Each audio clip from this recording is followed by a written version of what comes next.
What's going on, everyone? Welcome back to the channel. So a couple weeks ago, I actually made a video going over some potential trade targets for the Green Bay Packers heading into the trade deadline, which is tomorrow. But now that the Packers are 2-5, coming off a pretty horrible loss to the Minnesota Vikings, and it all seems like the sky is falling for us Packers fans, I feel like at this point, the Green Bay Packers would be sellers rather than buyers. Now, there are still some reports that the Packers are still in the market for a running back, and maybe that's just the front office, Brian Gutekunst, feeling the heat, and maybe they'll go down swinging by trading for some players and trying to fix things when it's already pretty bad this year, which I hope doesn't happen. But in today's video, I want to go over some of the options the Packers have for certain players that they could potentially trade away or we could see being shopped before tomorrow's trade deadline. Because the Packers do have a lot of players with some pretty ridiculous contracts due to all the money they've pushed into the future over the past few years, trying to load up on talent with Aaron Rodgers still here, and now they're kind of just paying their dues. And there's a lot of players on this roster that right now kind of don't really fit with a rebuild, and the Packers could look to get more draft capital to fill some of the spots heading into next year. The season obviously isn't over. We're about halfway through, but as of right now, this Green Bay Packers football team is not a playoff team. Let's face it. They have a higher chance of having a top 3 to top 5 draft choice than making the playoffs at this given moment the way they are playing right now. There's a lot wrong with this team. The whole offense, they have no identity. It's not all on Jordan Love, but they have no identity.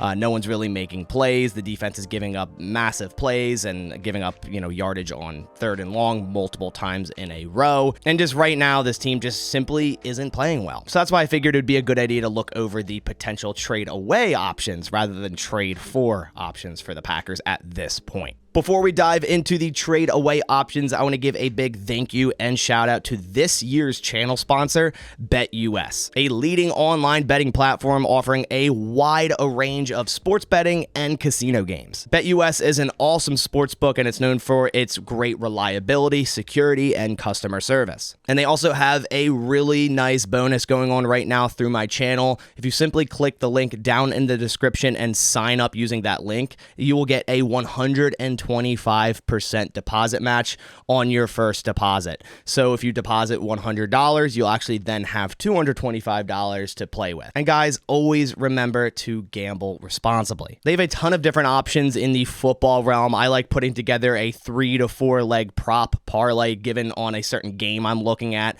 whether that's, say, over passing yards for Jordan Love or Aaron Jones under rushing yards, because we've seen the underutilization of Aaron Jones since coming back these past few games. I like to put together a little prop bet there, all on BetUS. So again, head down in the description, click the link, sign up on BetUS today, and get a 125% deposit match. Again, thank you so much to BetUS for sponsoring today's video. All right, so without further ado, we're going to dive now into some of the trade away options for the Green Bay Packers ahead of the trade deadline tomorrow. So I'm going to bring up the screen here, and this is going to be the current contracts for the Green Bay Packers. Now, it's not updated on Rashawn Gary's yet, who signed that full-year $96 million contract this morning. Awesome news we heard this morning. I did release a video on that. If you want to go watch that to get a little more in-depth of that contract and all that, click the link right above. So Rashawn Gary, obviously not being traded away. Kenny Clark is not being traded away. Now, a lot of people will say trade away Jaire Alexander. I don't really think that's even a possibility. Yes, Jaire Alexander has not been playing well this year. He has been plagued with the back injury, and yesterday's game was not a great performance by Jaire Alexander.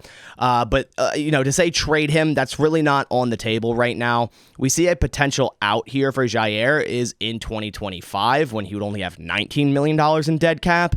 If the Packers were to trade him right now before this trade deadline, they would incur $37.6 million in dead cap. So simply put, unless another team decided to give the Green Bay Packers a draft pick plus take on most of this contract, Jaire is not being traded. Even next year in 2024, we see his dead cap would be $27 million, and that's why the potential out is in 2025 when his cap hits $25 million and his dead cap is $19 million, a little bit more manageable there. So once we get to that point, then we can talk about maybe Jaire being traded or something of that sort. But as of right now, Jair is not being traded. Next on this list is Aaron Jones, and I'm not going to say never because this very well, there's a potential of this happening, but I don't see Aaron Jones being traded before the trade deadline. He has an $8.1 million cap hit and a $19 million dead cap if he's traded right now. Now, could they move on to Aaron Jones after the season? 100%. His dead cap is $12 million, but he has a cap hit. It jumps way up to $17 million. Of course, we see the 3 void years they added on to his deal as well. So unless the Packers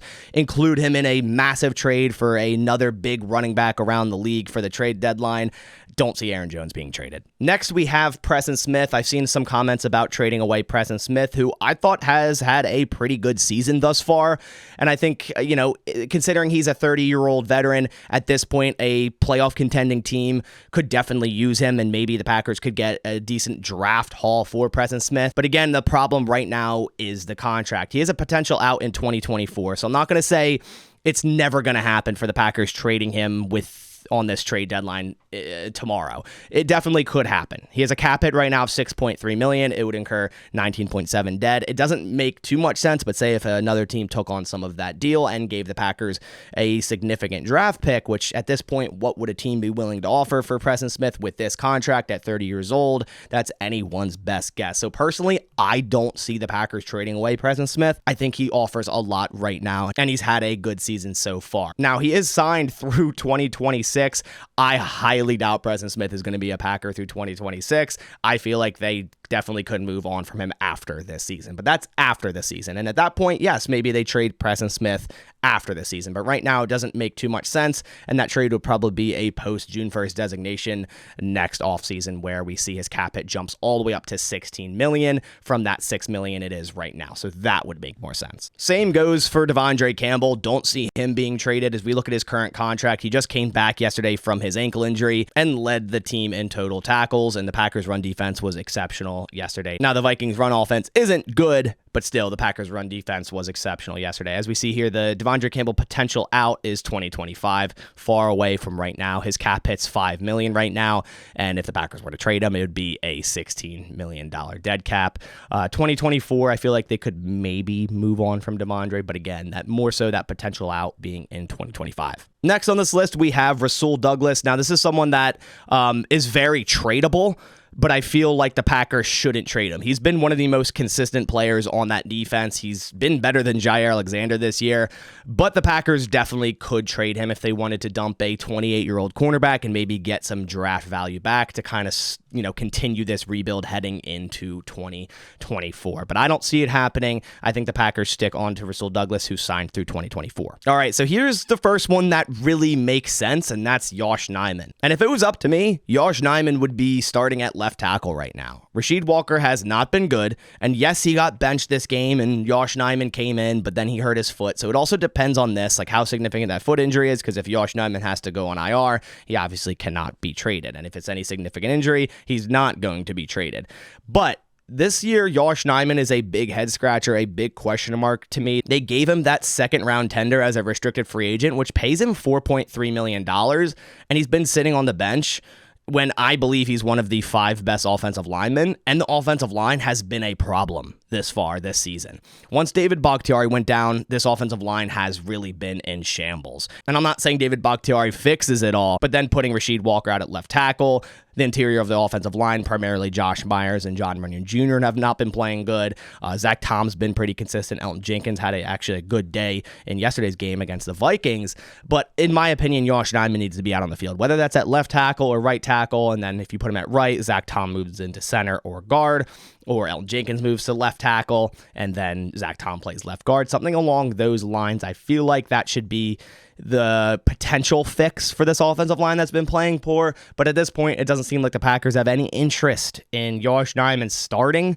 They only put him in because Rasheed Walker was having such a bad game yesterday, which has kind of been a constant, so maybe that'll change. But I still think YHS Nyman is a potential trade away guy here because his cap hit $4.3 million and they're not using him. And a tackle needing team that, is a playoff contender or a winning football team right now could definitely use YHS Nyman. He could play left tackle tackle. He could play right tackle, and I think the Packers could get a decent draft pick for him. The next trade-away option right now is Keyshawn Nixon for me. The All-Pro returner last year has been very disappointing on both special teams and defense this year.